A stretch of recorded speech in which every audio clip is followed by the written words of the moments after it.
quantum model of reality is about causing an effect. The moment you start feeling abundant and worthy, you are generating wealth. The moment you're empowered and feel it, you're beginning to step towards your success.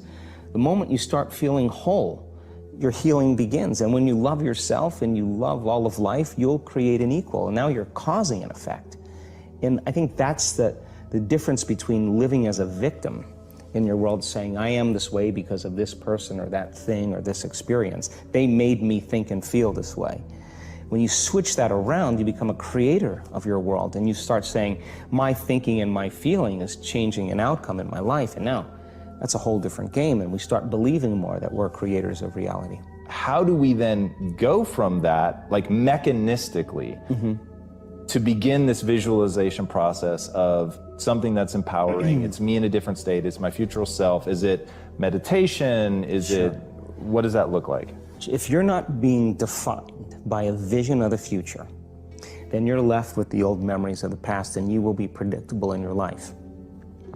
And if you wake up in the morning and you're not being defined by a vision of the future, as you see the same people and you go to the same places and you do the exact same thing at the exact same time, it's no longer that your personality is creating your personal reality. Now your personal reality is affecting or creating your personality.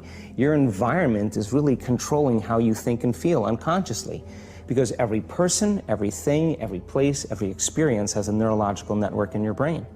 Every experience that you have with every person produces an emotion. So some people will use their boss to reaffirm their addiction to judgment. They'll use their enemy to reaffirm their addiction to hatred. They'll use their friends to reaffirm their addiction to suffering. So now they need the outer world to feel something. So to change then is to be greater than your environment, to be greater than the conditions in your world. And the environment is that seductive. So then why is meditation the tool? Well, let's sit down, let's close our eyes.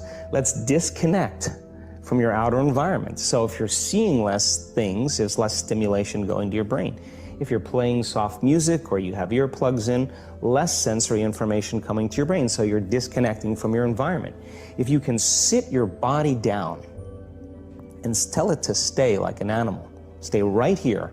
I'm gonna feed you when we're done. You can get up and check your emails, you can do all your texts, but right now, you're gonna sit there and obey me.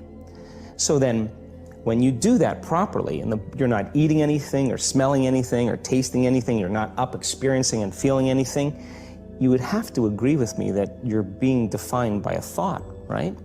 So when the body wants to go back to its emotional past, and you become aware that your attention is on that emotion, and where you place your attention is where you place your energy, you're siphoning your energy out of the present moment into the past, and you become aware of that. And you settle your body back down in the present moment, because it's saying, well, it's 8 o'clock, you normally get upset because you're in traffic around this time, and here you are sitting, and we're used to feeling anger, and you're off schedule. Oh, it's 11 o'clock, and you usually check your emails and judge everybody. Well, the body's looking for that predictable chemical state. Every time you become aware that you're doing that, and your body is craving those emotions, and you settle it back down into the present moment, you're telling the body, it's no longer the mind, that you're the mind, and now your will is getting greater than the program. And if you keep doing this over and over again, over and over again, over and over again, just like training a stallion or a dog, it's just gonna say, I'm gonna sit. And the moment that happens, and the body's no longer the mind, when it finally surrenders, there's a liberation of energy. We go from particle to wave, from matter to energy, and we free ourselves from the chains of those emotions that keep us in the familiar past. And we've seen this thousands of times. In fact, we can actually predict it now on a brain scan. As I said, 70% of the time, people live in stress, and living in stress is living in survival. Now, all organisms in nature can tolerate short-term stress. You know, a deer gets chased by a pack of coyotes. When it outruns the coyotes, it goes back to grazing and the event is over.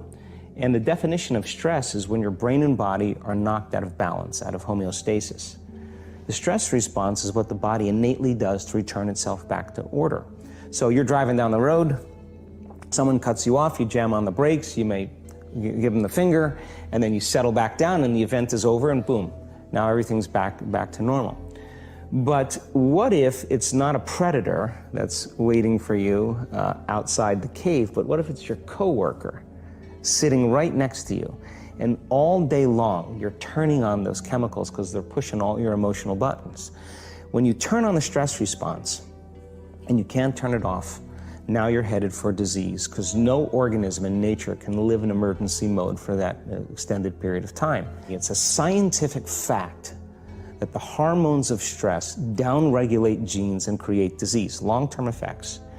Human beings, because of the size of the neocortex, we can turn on the stress response just by thought alone. We can think about our problems and turn on those chemicals. That means then our thoughts could make us sick. So if it's possible that our thoughts could make us sick, is it possible then our thoughts could make us well? The answer is absolutely yes. So then, what are the emotions that are connected to survival? Let's name them. Anger, aggression, hostility, hatred, competition, fear, anxiety, worry, pain, suffering, guilt, shame, unworthiness, envy, jealousy. Those are all created by the hormones of stress. And psychology calls them normal human states of consciousness. I call those altered states of consciousness.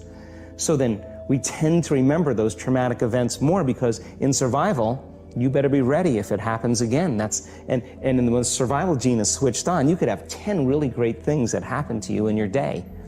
And you just have one bad thing that happens and you cannot take your attention off that unhappy thing because the survival gene is switched on. Many years ago, after the DNA helix was discovered by Watson and Crick, they said the blueprints of life, all diseases are created from genes.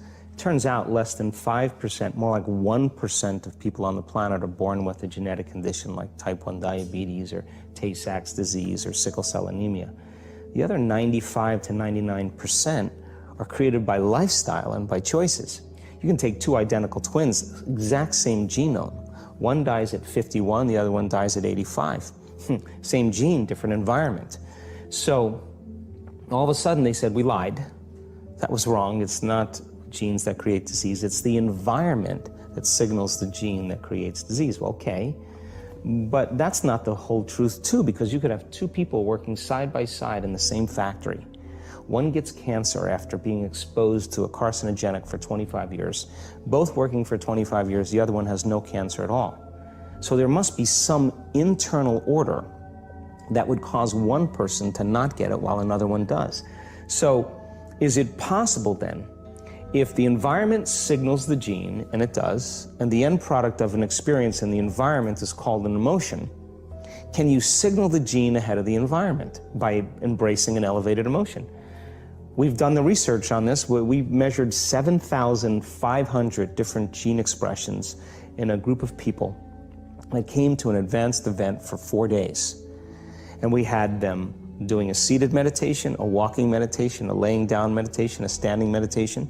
And at the end of 4 days, just 4 days, the common 8 genes that were upregulated, 2 genes to suppress cancer cells and tumor growth, 2 genes for neurogenesis, the growth of new neurons in response to novel experiences and learning, the gene that signals stem cells to go to damaged areas and repair them, the gene for oxidative stress was upregulated. We started seeing all these genes that are very, very healthy to cause the body to flourish. Imagine if people were doing that for 3 months. We also measured telomeres, the little shoestrings on the end of DNA that tell us our biological age. We asked people to do the work, meditation, 5 out of 7 days for 60 days.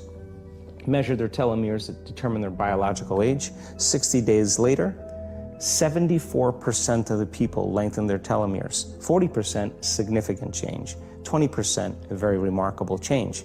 That means that they got a little bit of their life back. If it had lengthened by 10%, they got 10% of their life back. When I'm going through change in my life, or I have a specific outcome that I want to create, I love to get up early in the morning. That's my time. I'm a 4:30 in the morning guy because that's my time. The rest of the day I'm serving, but I love getting up early and changing and working and having some time to myself. And I believe that when I invest in myself, I invest in my future. And that time in my morning, nobody bothers me because that's my time. And because of brain waves and brain chemistry, the door between the conscious mind and the subconscious mind is more open. And so if I get up early and I'm kind of between theta and alpha, I don't have to work as hard. I'm not thinking, I just kind of relax into the moment. In the evening, I always ask myself, how did I do? How was one lifetime and one day? Where did I fall from grace? What happened?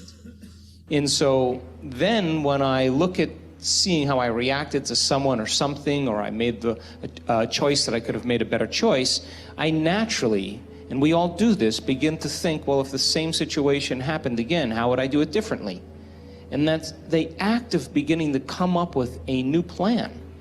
The act of rehearsing it in your mind begins to install the circuits in your brain, priming your brain so that when the next experience happens, you could modify your behaviors to do a better job in life. That's called plasticity. So it doesn't matter for me what meditation I do any longer. I like to just get up in a new state of being. You know, eyes open or eyes closed. You know, when you're passionate about something, you know, when people can't get up in the morning and they can't get out of bed, I'm going to tell you why. Because they can predict the feeling of everything that's going to happen in their life. And their body's resigned to the familiar. It says, oh, another mundane day. But remember when you were a kid and you were going on a field trip? What happened then? You were up and dressed and ready to go before your parents were up. You know why? Because you knew something unexpected was going to happen. That's how we should live our lives. Waking up with the understanding to expect the unexpected, and something unusual should happen in our life as a result of our efforts. And it's just those beginning moments where it begins to happen that we begin to prove to ourselves how powerful we really are. So take time in the morning and the evening and the rest of the day. Check in with yourself at certain times to see if you're still in that energy. And if you're not, excuse yourself for a second, raise your energy, and step back into your life. And if you keep doing that over and over again, you'll become less frustrated, less impatient, less judgmental. It'll just become something of the past, and you'll be someone else.